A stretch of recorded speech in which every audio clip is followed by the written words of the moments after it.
చేసేదానికి సిద్ధమైనాడు రాముడు.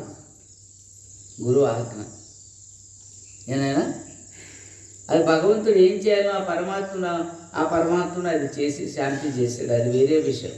కానీ ఆ గురువు యొక్క ఆజ్ఞకి అంత బద్ధత అయి ఉండాలన్నమాట. అంత బద్ధత అయి ఉన్నప్పుడు అప్పుడు ఆ గురువు యొక్క అనుగ్రహము కృప అంతా కలుగుతుంది. ఆయన మామూలు కాదు. గురు సేవలో ఎన్నెన్నో ఎంతెంతో మహానుభావులు ఎంతెంతో కష్టాలు పడ్డారో అవన్నీ చరిత్రలు మీకు తెలుసు. కానీ అది చెప్పక్కర్లేదు. నేను ఇంతటితో ఈ సభ ముగించడానికి మీరందరూ ఇంకేమైనా సందేహం ఉంటే అడగండి.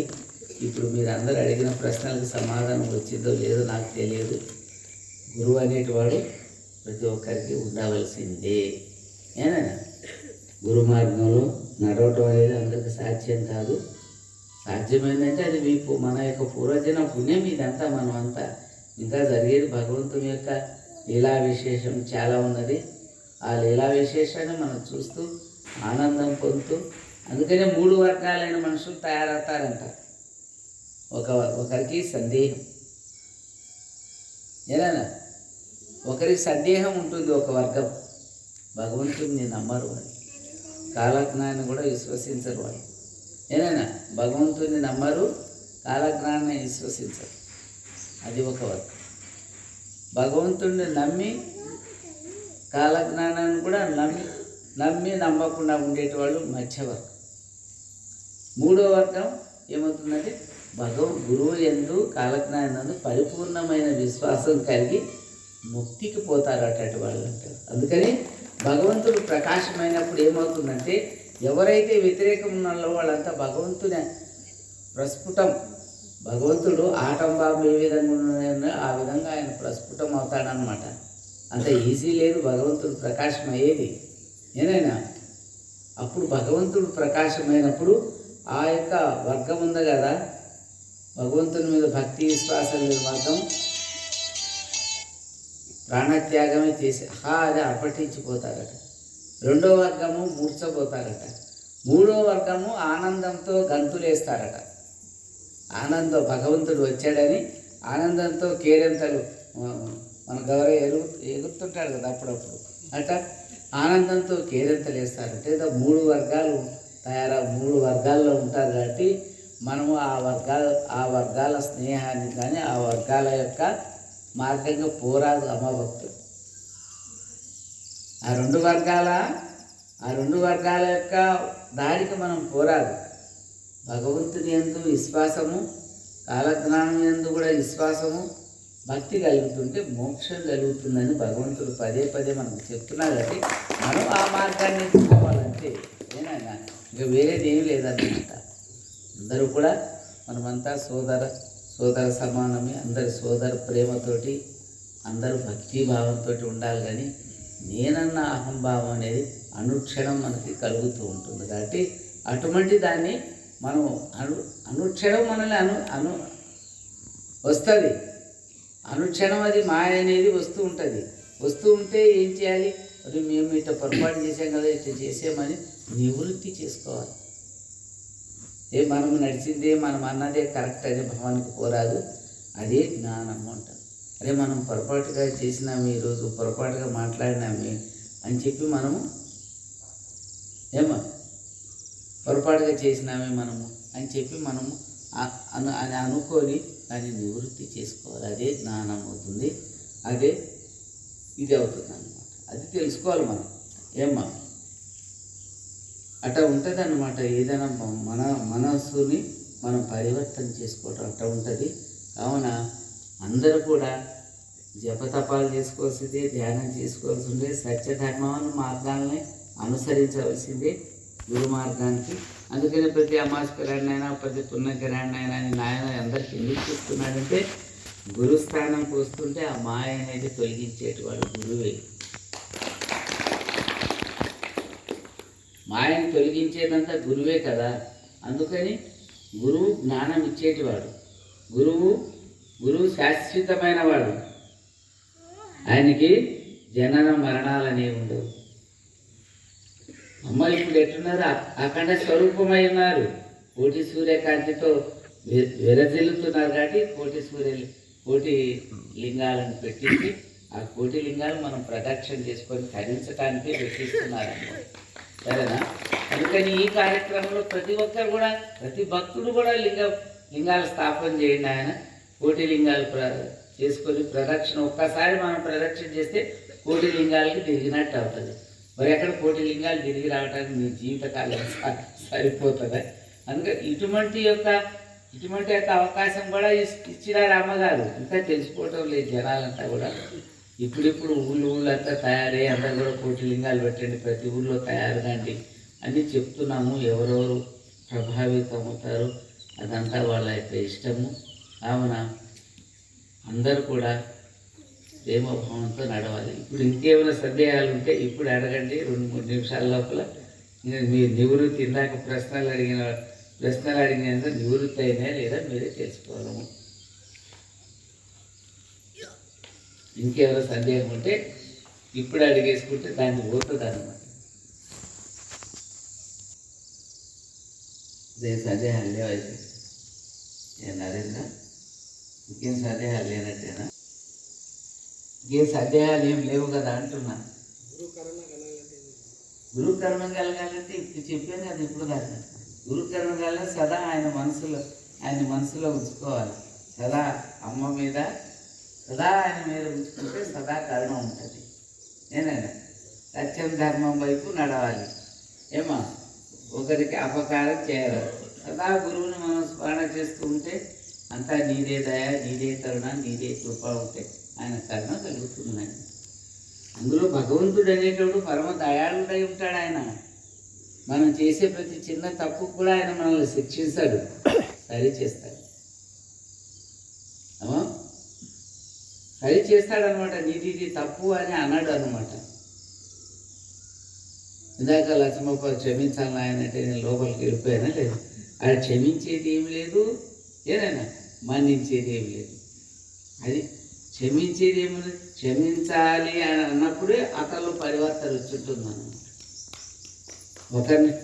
ఒకరిని క్షమాపణ అడిగేది చాలా గొప్ప అన్నమాట. అరే నేను ఈ విధంగా ప్రవర్తన చేశాను, ఇది నాది తప్పే, క్షమించండి అంటాం. అది చాలా సద్భావన అన్నమాట. కొంతమందికి అహంకారం ఉండేటోళ్ళు ఏం చేస్తారు, నేనేంద్ర వీడికి క్షమాపణ చెప్పేదని అనుకుంటాం.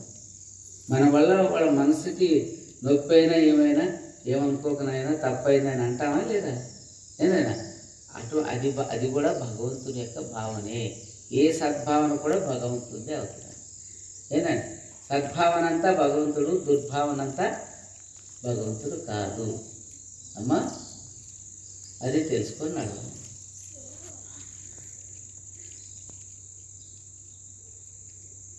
ఇంకేం సందేహం? నేను చంద్రప్ప, ఇంకేమైనా సందేహం ఉంటే ఇంకా అడగండి, ముగించేద్దాం సభ. అందరూ కూడా ఇప్పుడు ప్రసాదం తీసుకునేటోళ్ళు తీసుకోకపోయి కూడా తీసుకొని ఇంకా ఉండేటోళ్ళు ఉండి జపము, భజన, ధ్యానం అంతా చేసుకుంటూ ఉండొచ్చు. అమ్మా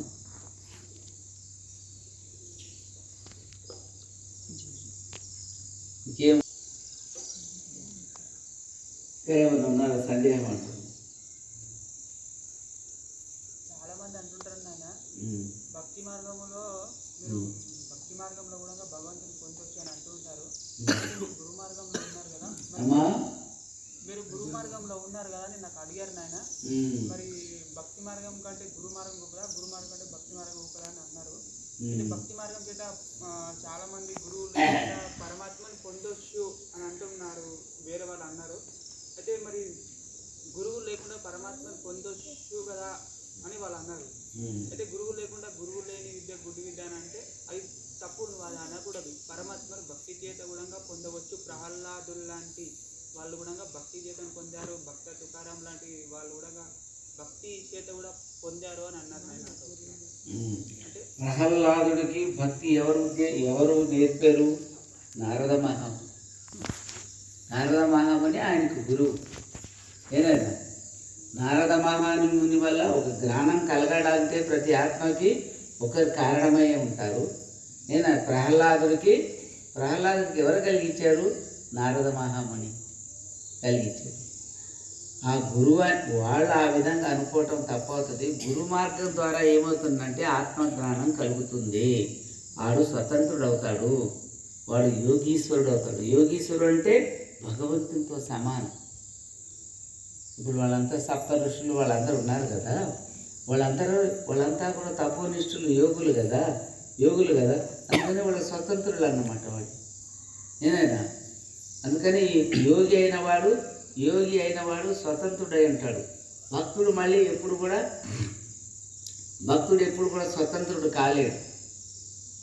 మళ్ళీ ఆయన యొక్క భక్తిలో లోపం ఏర్పడిందంటే మళ్ళీ జన్మకు వస్తాడు.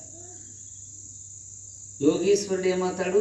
స్వతంత్రుడై ఆ భగవంతుడిలో ఆ మనసును లయత్వం పొంది సాధించాడు కాబట్టి ఆయన సదా ఆ భగవంతుడి స్థితిలోనే ఉంటాడనమాట. భగవంతుడితో సమానం. యోగి వేరు కాదు, భగవంతుడు వేరు కాదు అంటారు. ఏనా యోగి అంటే ఇప్పుడు యోగం ద్వారానే కదా అమ్మగారు, యోగం ద్వారా భగవంతుడి యొక్క అనుగ్రహాన్ని, భగవంతుని యొక్క రూపాన్ని పొందగలిగారు. యోగం వల్ల ఇది సాధ్యమవుతుంది కానీ భక్తి ద్వారా కాదు. అంటే భక్తి అనేది ఇప్పుడు అందుకనే శ్రీకృష్ణ పరమాత్మ కర్మయోగము, భక్తి యోగము, జ్ఞానయోగమే శ్రేష్టం అని చెప్తాడు కదా భగవద్గీతలో. అమ్మా వాళ్ళు కూడా తర్వాత మళ్ళీ జ్ఞానయోగంలో ఒక భక్తి పరాకాష్ఠ చెందిన తర్వాత వాళ్ళు జ్ఞానయోగంలోకి వస్తారన్నమాట. వాళ్ళు కూడా జ్ఞానయోగంకి వస్తుంది. వీళ్ళకేం తెలుస్తుంది? వీళ్ళకి తెలియదు అనమాట. గురువు అనేటివాడు అవసరమే ప్రతి ఒక్కరికి అనేది. మరి శ్రీరాముడిని తీసుకోండి, శ్రీకృష్ణుడు ఎందుకు పోయినాడు సాందీపం దగ్గర? తెలియకనా శ్రీకృష్ణుడికి? దాని ఎవరో తెలుసు, అంతా తెలుసు. చిన్నప్పుడే అంత మహిమలు చూపెట్టిన తండ్రి మళ్ళీ సాందీపం దగ్గర పోయి ఎందుకు విద్య నేర్చినాడంటే లోకధర్మం అది కదా. అట్లా ఉంటుంది. వాళ్ళు ఎవరన్నా అనుకోవచ్చు. అందుకనే నేను చెప్పేది ఒకటే అందరికీ, వేరెవరితోటి చర్చ చేయరాదు అని, వేరెవరి సంపర్కం పోరాదు. అమ్మ భక్తులే ఒక సంపర్కం ఉండాలి. అమ్మ భక్తులు ఎక్కడికైనా పో, అమ్మ ఆశ్రమాలకు పో, అమ్మ భక్తులతో సత్సంగం చేసుకో, అంతేగాని వేరే వాళ్ళతోటి చేయవద్దు అని ఎంతోమంది పిలుస్తారు. మాకు టైం లేదు నాయన అని చెప్పేస్తాం. ప్రతి ఒక్కరు ఇప్పుడు కలియుగంలో ఎట్లుందంటే ప్రతి ఒక్కరు నేనే అంటారు. ఏదైనా అన్నీ ఏం చేసి సందేహాల్లో నింపేస్తారు. అందుకని నేనేమంటా, ఎవరైనా సరే మీరు అమ్మ భక్తులంతా కూడా అమ్మ ఆశ్రమాల్లో కానీ అమ్మ భక్తులతో కానీ మాట్లాడుకోవచ్చు, చేయవచ్చు. మళ్ళీ అన్నీ చేసుకొని వచ్చి మనం నెలకు ఒకసారి సమావేశమైనప్పుడు దీన్ని నివృత్తి చేసుకోవచ్చు. అంతేగాని వేరే తోటతో సత్సంగం చేయవద్దు. అంటే వాళ్ళకేమీ తెలియదు, పూర్ణమత్వం కూడా పొంది ఉండరు. వాళ్ళు ఏదో పెద్ద గురువులు లెక్క మాట్లాడతారు. అలాంటి వాళ్ళతో అమ్మ భక్తులు ఎక్కడుంటే కూడా అమ్మ భక్తులతోటి స్నేహం చేయండి, అమ్మ భక్తులతోటి నడవండి అని నా అభిప్రాయం. దానికి మీరేమంటారు? అంతేనా కదా? వేరేటోళ్ళతో సత్సంగం చేయొద్దు. మనం ఎందుకు చేసేది అసలు? ఎందుకు? నీకు అమ్మ అనుగ్రహించారు కదా, నీవు సాధ్యమైనంత వరకు అమ్మ మీద మనసు పెట్టుకొని ఆ గురువు మీద మనసుకొని నడుస్తుండు. అమ్మనే నీకు ఆ భావన కలిగిచ్చేస్తారు. ఏదైనా అమ్మని ఆ భావన ఇచ్చేస్తారు, ఆ జ్ఞాన భావన ఇచ్చేస్తారు. అది అంటారు అమ్మ వేరు, అందరు వేరు గురువులు. అమ్మ అఖండమైన పరిపూర్ణమైన గురువు, ఆయన అరుణజన్ముడు. ఆయన ఏదైనా మనలో భావన వెలిగిస్తే, ఇప్పుడు నాయన మాట్లాడుతున్నాడంటే అమ్మ మాట్లాడిస్తేనే మాట్లాడగలరు, లేకపోతే మాట్లాడలేదు. దానికి ఏం మాట రాదు, దానికి ఏం తెలియదు, మాట్లాడటం కూడా రాదన్నమాట. భగవంతుడు ఎప్పుడైతే అనుగ్రహించి ఆయన వచ్చి కూర్చుంటాడో అప్పుడే ఆ భావన వస్తుంది, ఆ సత్సంగం వస్తుంది. అదట్ట తరంగం లెక్క, ఉత్తుంగ తరంగం లెక్క జరుగుతుంది అన్నమాట. అది గురువు యొక్క కృప, అది గురువు యొక్క అనుగ్రహం. అమ్మవాడు అంటుండే, మీరు మాట్లాడండి అంటారు. అమ్మ ఊరికనే మాట్లాడతారా? అమ్మ కూడా మాట్లాడాలంటే కూడా ఆ భగవంతుడు ప్రేరణ కలిగేయాలి ఆయన చెప్తుండేటోళ్ళు. అది భగవంతుని ప్రేరణ అయితేనే అటువంటి యొక్క వస్తుంది నాయన, లేకపోతే రాదన్నమాట. ఒక్కోసారి ఎంత మాట్లాడంటే కూడా ఇప్పుడు మాట్లాడను నాయన, ఇప్పుడు టైం లేదంటారు అమ్మోడు. అది మీరు చెప్పినప్పుడల్లా వస్తుంది ఆ మాట అంటుండేటోళ్ళు. అదొకటి తెలుసుకోవాలి మనం. ఆ? ఏదేదో నా భావంలో ఇప్పుడు చాలా వర్గాలు ఉన్నాయి. అంతా ఇదంతా కలియుగ ధర్మంలో తెలుసుకోలేక ఇదంతా జరుగుతున్నది నాయన అంతా. కానీ తెలుసుకున్న తర్వాత తెలుసుకుంటారు. ఏడి నారాయణుండేడి రక్షకుండు, గురుడేడి శివుడేడి మా మరల్ లాలించ. అయ్యో రామధర్మజ స్వామికి రాదయ్య కరుణ, వీరధర్మజ స్వామికి లేదయ్య కరుణ అని సమస్తమైన జగత్తు ఏమైపోతుంది, అంతా పరిశ్రమ లేదు. సమస్తమైన జగత్తు ఏమైనా సమస్తమైన జగత్తంతా కూడా అందరూ కూడా అయోమయంలో అయిపోతారంట. భగవంతుడు ఎక్కడ, ఎవరు రక్షించేటి వాడి, గురువు ఎక్కడున్నాడు, శివుడు ఎక్కడున్నాడు అని చెప్పి అటువంటి టైం రాబోతున్నది, నేను వచ్చేస్తుంది దగ్గరికి. అప్పుడు చూస్తే ఏడి నారాయణుండి ఏడి రక్షకుండు, గురుడేడి శివుడేడి మా మొరలు లాలించ అని ప్రజలంతా కూడా మొత్తుకున్నప్పుడు భగవంతుడు నేనున్నానని వస్తాడు నాయన భగవంతుడు. అప్పుడు భక్తులను రక్షిస్తాడు. వచ్చే చూస్తాం అని చెప్పి చెప్తాడు భగవంతుడు. ఆ టైం చూద్దాం అట్ట. అంతేగాని వాళ్ళు అన్నట్టు వేరేటోళ్ళతో సత్సంగం చేయరాదు, పోరాదు.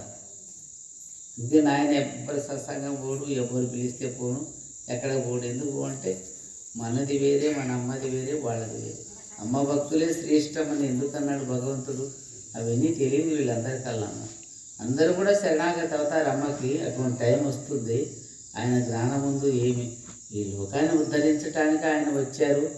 మనము అమ్మ భక్తులమని మనం ఎట్లుండాలో అత్యంతమైన ఆనందంతో ఉండండి అంటున్నాడు భగవంతుడు. మా దేవుడు వస్తాడు, మా గురువు వస్తాడు, లోకాన్ని రక్షిస్తాడు. ఆనందంతో ఉండేది ఏమా, ఆనందంతో ఉండాలంటాడు. అస్మదీయ నామ పఠనాపరులై ఆనందాన ఉండేది. అస్మదీయ నామ, అమ్మగారి యొక్క నామాన్ని పఠన చేసుకుంటూ ఆనందాన ఉండండి. లోకమంతా కూడా అంతా నాశనం అయిపోతుంది. అప్పుడు మనో వికల్పాలు అవుతాయి.